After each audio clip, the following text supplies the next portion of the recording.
what are you hearing about the vote for the collective bargaining agreement? That is the first major domino to tumble here on that front.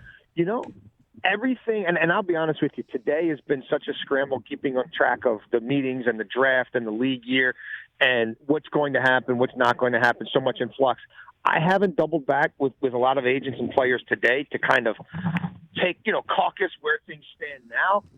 With this virus being like it is and with professional athletes now being, we've got cases of known infections and spreading.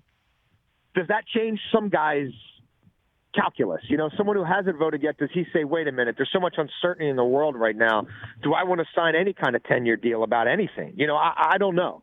Up until 48 hours ago, talking to especially the rank and file, agents who represent primarily guys on veteran minimum contracts, players who make well below, the league average. Most of those guys were still going to vote with their pocketbooks, which I understand completely. But you just kind of wonder, you know what I mean? Like, literally every 5 minutes there's some massive announcement that we never would have fathomed, right? That we never would have considered, even thought about being a possibility a week ago.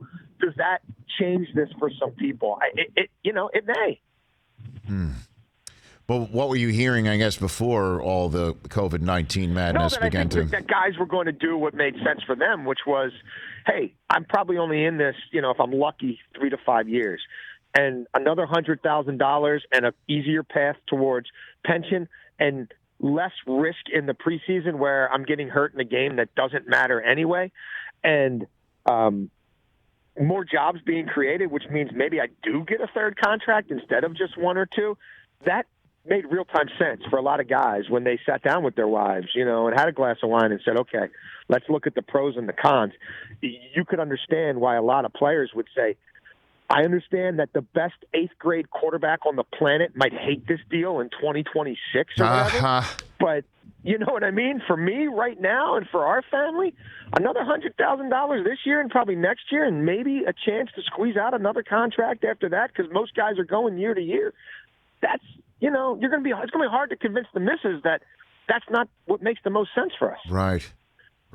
Jason Canfora here on the Rich Eisen Show. And then obviously the way that goes affects franchise tagging. Can you explain that conversation to fans that might be interested in whether that affects a team? Whether we have figuring stuff out. Whether we have two or right. Yeah, so we've got the CBA vote this weekend, and if it passes, the proposal gets one more vote, yay than nay. Then we are no longer in the final year of the existing CBA. We're now into sort of a transition year into what becomes a decade-long CBA, and so teams would have, under the old rules, in the final year of a CBA, been able to apply a franchise and transition tag. If we're under the new rules, they'll just have one.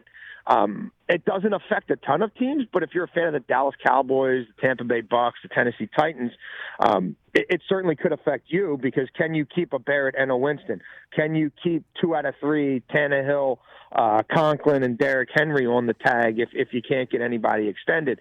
Can you automatically, bam, hey, Dak, you're franchised, and hey, Amari, you're transition. Obviously, if you only have one of those to play with, your Dak is going to get it no matter what. But that may, and look, Amari he's probably going to be able to hit the market no matter what. And Jerry's got enough money to bring him back no matter what. But that's another reason why there's uncertainty and yet another reason why teams aren't talking turkey financially with agents the way they normally would be because the landscape is still a little uneven. It's still a little, no one knows, exactly what we're up against.